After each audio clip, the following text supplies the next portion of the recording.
네, CBS 라디오 박정우의 한판 승부 함께하고 계십니다. 아파트 단지 철근 누락 사태와 관련해서 이제 경찰의 수사가 이제 속도를 내고 있는 상황이죠. 어제 이제 LH 본사 등에 대한 압수수색을 했고, 정부 여당에서는 이제 사태 재발을 막기 위해서 관련 법률 제정을 검토하고 있는 그런 상황이기도 합니다. 그래서요. 오늘 또 이제 숨겼던 그 LH 철근 누락 5곳 설계 감리에도 예의 없이 전관업체가 관련돼 있다. 또한 검단, 화정, 붕괴 아파트 감리업체가 또 감리를 했다. 그리고 컨소시엄 구성으로 중복 수주 감점도 무력화했다. 뭐 이러한 상황들이 이게 좀 계속 나오고 있는 상황입니다. 그래서 김정재 의원을 연결을 할 텐데요. 지금 김정재 의원과 이제 연결을 시도하고 있는 상황이어서 어제 그 이철규 국민의힘 사무총장의 발언을 한번 짚고 인터뷰 이어가도록 하겠습니다. 자, 어제 국민의힘 이철규 사무총장 의원총회에서 타고 있는 배를 침몰하게 하는 승객은 승선 못한다. 이 말을 나와가지고 과연 이 말이 어떤 의미인가? 이를 두고 이제 여러 그 쓴소리를 하는 의원들 겨냥한 것이 아니냐라는 해석이 나오고 있는 이 부분 어떻게 보시는지 진 작가님, 김 소장님 이따 말씀 주실까요? 자, 국민의힘 상황. 일단 보면 국민의힘에서 말할 때 제가 볼 때는 이철규 사무총장이 무슨 얘기인지는 알겠어요. 공천 내가 사무총장으로 전권 휘두를 건데 직접적으로 윤상현 의원한테 경고를 한 것 같고 이런 식으로 하면 공천 못 받을 수 있다는 협박을 한 건데 예. 얘가 너무 잘못됐어요. 침몰하는 배라뇨. 그러니까 보통 이건 이제 그 관용구죠. 침몰하는 배선 쥐들이 가장 먼저 탈출한다는 얘기를 하지 않습니까? 예. 이게 별로 좋지 않은 이미지로 쓰이는 단어인데 왜 본인들의 당을 침몰하는 배에 비유를 해서 누가 듣더라도 굉장히 이상한 상황을 만들었고 저런 얘기를 꺼내는지도 모르겠고 예. 그러니까 당에서 지금 그러니까 윤핵관들과 김기현 대표의 당 장악력이 밖에서 보는 것보다 굉장히 형편없구나. 어쩌다가 침몰하는 배에서 뭐서 침몰시키려는 사람들은 승선시키지 않겠다는 그 공천 협박을 저렇게 공개적으로 하는 지경까지 갔을까? 원래 저런 얘기는 저 당 특징이 이제 은근하게 협박하는 거였는데 그걸 못하는 것 같습니다 지금. 예. 자, 이제 김정재 의원이 연결이 돼서요. 이제 김정재 의원을 또 직접 입장 들어보겠습니다. 의원님 나와 계시죠? 네네. 예. 자, 어렵게 연결이 부탁드립니다. 됐습니다. 아유, 죄송합니다. 아예 별 말씀입니다. 저희가 이제 그 네. 이철규 사무총장 발언을 좀 짚었는데요. 그러니까 네. 이제 그 배를 침몰하게 하는 승객은 승선은 못한다. 이 말씀을 두고 이게 이제 네. 공천 작업을 하실 분이기 때문에 이게 굉장히 의미 있게 다가온다는 해석이 많습니다. 의원님은 관련 발언 현안인데 어떻게 들으셨는지 네. 말씀 주실까요? 네. 어제 의총에 있었던 이야기인데요. 예. 이철규 총장 그 얘기는 뭐 지금 공천 얘기하고 연결하는 것은 좀 너무 나간 것 같고요. 예. 어제 얘기는 아마 지금 당 밖에서 좀 무조건적으로 당을 비판하는 어떤 데는 비판을 좀 넘어서 좀 험담 또 증오에 가까운 발언을 하시는 분들이 예. 계신다면 그런 부분에 대해서 좀 우리가 좀 주의를 해야 되지 않느냐 그런 차원에서 하는 거라고 저희는 들었습니다. 그래서 뭐 구체적으로 뭘 언급한 건 없는데 예. 전체적으로 당이 좀 힘들고 이럴 때는 같이 승선을 한 사람으로서 좀 더 주의하자 뭐 그런 정도로 저희는 들었는데요. 예. 예. 그래서 당내에서 사실은 이 당내에서 이 건강한 비판의 목소리는 얼마든지 나올 수 있고 예. 또 의총에서는 때로는 다른 이견들이죠. 그러니까 이견들을 충분히 개진을 하거든요. 예. 그런데 이게 이제 당내에서 서로 가족끼리 저희가 쓴소리 한다고 해서 뭐 가족이 왼수가 되지는 않지 않습니까? 예. 늘 가족이죠.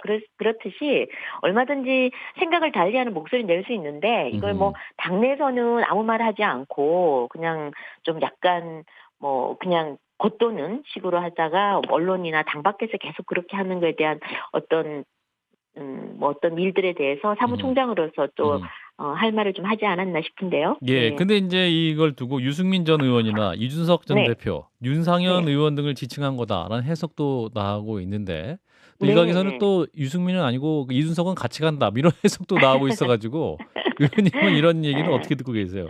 아니 저는 그 특정인을 지칭한 거라고 보지는 않고요. 아니다. 예. 네네 그런 건 아니고요. 그 사실 뭐 그 세 분들이 또 당에 대해서 불편한 목소리를 쭉 내고 있는 건 사실이잖아요. 예. 그러니까 구체적으로 이유는 저희가 정확하게 모르겠지만 이분들도 정치인들이기 때문에 예. 저희는 통상 그 정치인들이 그 본인의 존재감을 좀 키우기 위해서는 뭐 센 사람하고 붙는다든지 아니면 센 조직하고 붙는다든지 하는 뭐 노이즈 마케팅을 좀 많이를 합니다. 그래서 예. 저는 그냥 그런 차원에서 하는 소리가 아닌가 싶고요. 예. 이 노이즈 마케팅이라는 게 단기적으로는 효과가 있죠.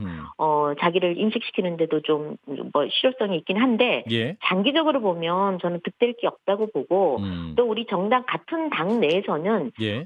당원들 사이에서는 이걸 내부 총질이나 또 분당 정치로 인식할 수도 있고 또 그런 이미지가 많이 남을 수도 있죠. 그래서 저는 그 뭐 같은 당에 있다면 뭐 할 얘기가 있고 좀 다른 의견이 있다면 예. 당 내에서 좀 한번 의견을 개진하고 그러는 게 낫지 않을까 그런 생각을 합니다. 알겠습니다. 할 얘기 못 할 네네. 얘기를 갖다가 누가 구별을 하나요? 이철규 이분이 구별하나요? 뭐 내부 총질이니 뭐니 이런 것들 그 민주당에서 그 수박 색출하고 이런 거랑 크게 달라 보이지 않는데 무슨 공산당도 아니고 내부에 이견이 있으면은 다 뭐 당을 해치는 사람들로 규정하고 말이죠. 이게 그 현대적인 정당의 모습입니까?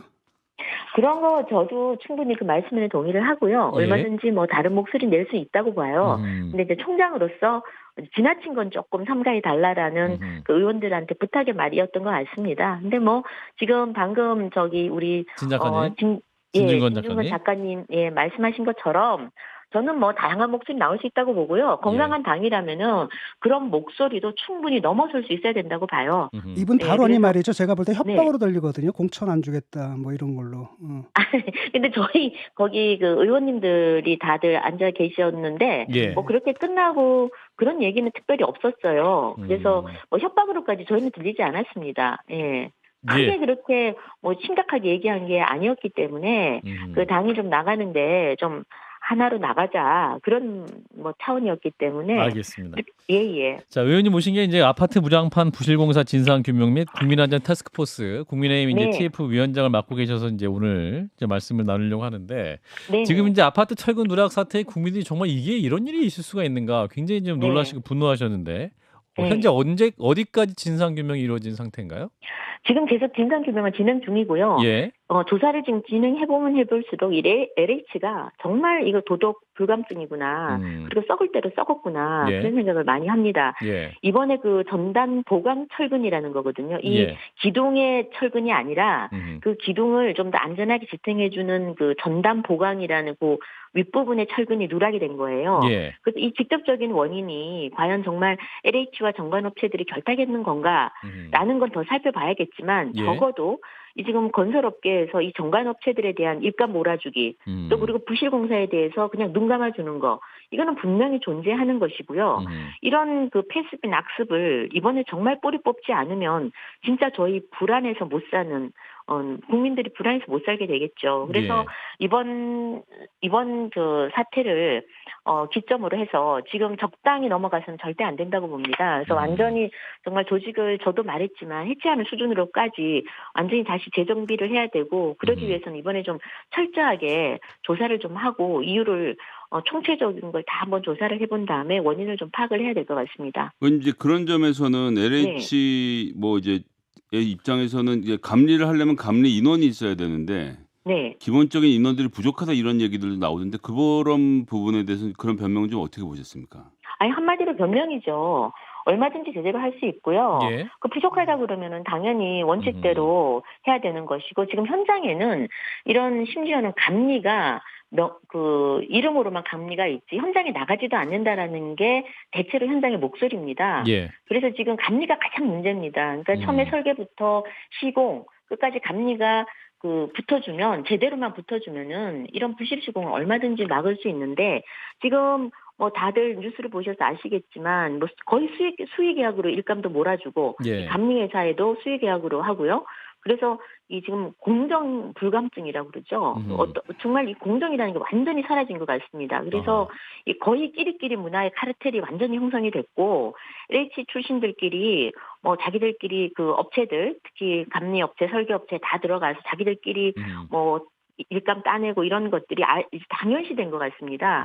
그래서 굉장히 그 뿌리가 깊고요. 그래서 이번에 이리저리 흩어진 뿌리들이 아주 단단하게 엮여져 있는데 이를 완전히 해체해서 원상복귀시켜 놓지 않으면 뭐 이 일은 또 다시 발생이 되겠죠. 뿌리를 딱 뽑다가 이게 조직 전체가 다 함께 끌려져 나가면 어떻게 됩니까? 이거면 조직 전체를 해체해야 되는 겁니까?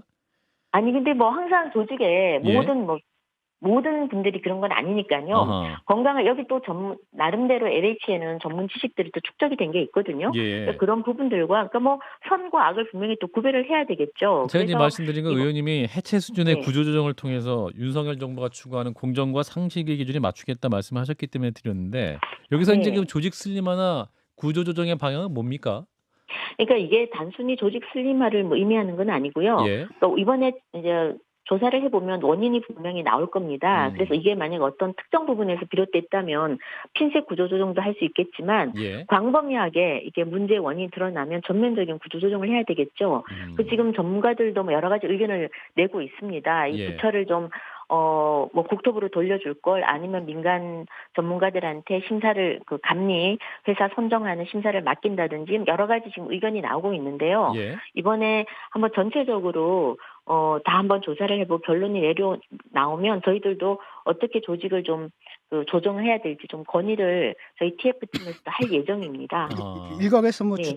주택청을 설립하자는 얘기냐, 뭐 토지공사와 주택공사로 분리하자는 얘기냐, 뭐 이런 안들이 있는데 구체적인 안에 관한 얘기가 좀 오가고 있나요? 네, 아직까지 지금 말씀하신 부분에 대해서까지는 아직은 논의를 하고 있지는 않습니다. 예. 예. 그렇군요. 근데 중요한 건 여기에 지금 사실 건설 현장, 토목 현장에서 LH는 막강한 공룡 공기업이거든요. 예. 근데 그 안에 구성원들이 완전히 지금 철밥통입니다. 아하. 도덕성, 윤리의식이 많이 사라졌죠. 그래서 이 부분들을 어떻게 회복하느냐, 이게 지금 숙제 같은데, 이거 뭐 인간의 성선설에 의지해서야 되겠습니까? 그래서 법 제도를 어떻게 좀 만들어서 이런 부분들을 좀 끊어낼까, 그게 지금 제일 고민입니다. 의원님 이제 그 서울 양평고속도로 해법을 위해서도 현장에 가셔가지고 주민들 네. 목소리도 직접 듣고 하시지 않았습니까? 예. 네네. 그래서 지금 어떤 해법이 지금 필요할까요? 이제 민주당에서는 뭐 국정조사 해야 된다 이렇게 또 주장을 하고 있는 상황이기도 한데. 네, 국정조사 하면 내내 정쟁만 할 거고요. 답이 예. 안 나오죠. 그래서 아하. 이건 사실 되게 간단합니다. 왜냐하면 국정조사 갈 필요도 없고 이유도 없는 사안인데 해법은 지금 여야가 어찌됐든 간에 국민들 또 평창 주민들, 경기도 주민들을 위해서 도로 건설을 재개하자는 거는 공통된 거거든요. 예. 그럼 노선을 어떻게 할 건가 이게 이 쟁점이고 예. 그렇다면 노선을 정치인들이 정할 수는 없는 거 아닙니까? 예. 저희들이 뭐 마음에 드는 선을 그을 수도 없는 거고 그래서 이거 그냥 전문가들한테 맡겨야 됩니다. 그래서 저희가 지금 제안하는 것은 민주당이 주장하는 노선 다 넣고 예. 그다음에 주장하는 전문가들 다 넣어서 아하. 노선 검증위원회를 구성해서 음. 정치인들은 빠지고 이 전문가들이 타당성 조사를 해서 뭐 가장 효율적이고 또 경제적이고 합리적인 최적의 노선을 찾으면 될 겁니다. 그러면은 이 특혜 의혹도 다 없어질 거고요. 그럼 어떤 노선으로 정해지든지 간에 전문가들이 평가에서 정하는 거라면 다 이게 공개가 되게 돼 있거든요. 예. 그래서 여기에 따르고 수용하면 될 것 같습니다. 예. 지금까지 논의도 근데 전문가들이 함께 하셔서 했던 거 아니었습니까? 용역도 주시고. 지금까지 했었죠. 예. 지금까지 해서 한 거고 다 이게 공개가 됐는데 예. 이거조차도 믿을 수가 없다고 하니 아하. 그렇다 그러면은 다시 노선검증위원회를 야당이 원하는 대로 아하. 구성을 하자. 전문가들로 구성된 노선검증위원회를 구성해서 민주당이 주장하는 그 안들 그것도 다 넣어서 하자는 거죠. 민주당은 그럼 제안을 하겠다는 한 겁니까? 상태입니다. 그 국정조사 안 하고. 그렇게 지금 제안을 해놓은 상태고요. 아하. 민주당에게 지금 저희가 제안을 해놓은 상태고 아직 답은 안 왔는데 사실상 민주당도 그런 주장을 처음에 좀 했었거든요. 왜냐하면 본인들이 주장하는 원안을 좀 하자 그랬는데 그것도 넣자는 거죠. 그것도 넣고 그래서 모든 노선을 다 같이 검증을 한번 해보자는 게 저희 지금 제안입니다. 여기까지 듣겠습니다. 의원님 고맙습니다. 네, 감사합니다. 네, 국민의힘 아파트 부실공사 진상규명 TF 위원장을 맡고 있는 김정재 의원이었습니다. 좋아요? 구독! 알림 설정.